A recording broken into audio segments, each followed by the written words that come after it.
Remember when you were a kid and you broke something or made a particularly bad mess, and your parents would yell at you and say, "Why did you do that? You shouldn't have been playing there. You shouldn't have been so irresponsible. If you had only not been so careless, that wouldn't have happened," etc., etc. And they'd go on and on. Well, in this week's Torah portion, we deal with, on a spiritual level, the cleansing of what is considered the most serious level of impurity. And that is the impurity that results from coming in contact with a corpse, with a dead body. The Torah describes what happens and what is to be the purification process. In order to read this passage, we're going to be taking out a second Torah scroll during the reading. The reason that we read this reading this week is in anticipation of the upcoming holiday of Pesach, when we, by tradition, would be celebrating Passover in Jerusalem, in the temple, together with our family and friends. In order to do that, and in order to partake of the Pesach offering, the Paschal Lamb, during the Seder, we would have to be ritually pure. Hence, the reading of Parshat Parah, the purification process from coming in contact with the dead. This is a 7-day process. So, the Torah reading describes the purification ritual, and it goes into great detail about the different aspects and the different ingredients that will be used in the potion that is used in the ritual to purify. There is one thing that is very blatantly missing from the description, and that is how the person became impure, or why the person became impure. The Torah is not concerned with how or why.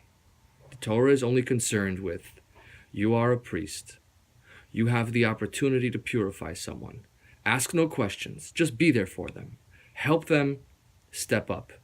Help them improve. Don't blame them. Don't castigate them. And don't judge them as to how they got where they are.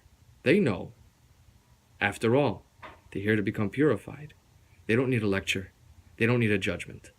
Furthermore, when it comes to the actual service of the Pesach offering, the Torah says that somebody who missed the Seder, somebody who missed Passover, somebody who missed partaking of the Paschal Lamb for whatever reason, has a second chance on the 15th of Iyar, 1 month later. And the Torah goes on to say that if the person was ritually impure, or if they were far away on a journey for their own purposes, that is to say, even if a person missed Passover because they were on vacation,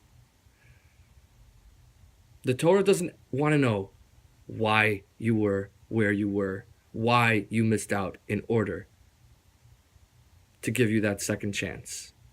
The Torah only says, we want you to improve, we want you to succeed, we want you to step up to the next level, and we're going to help you do that.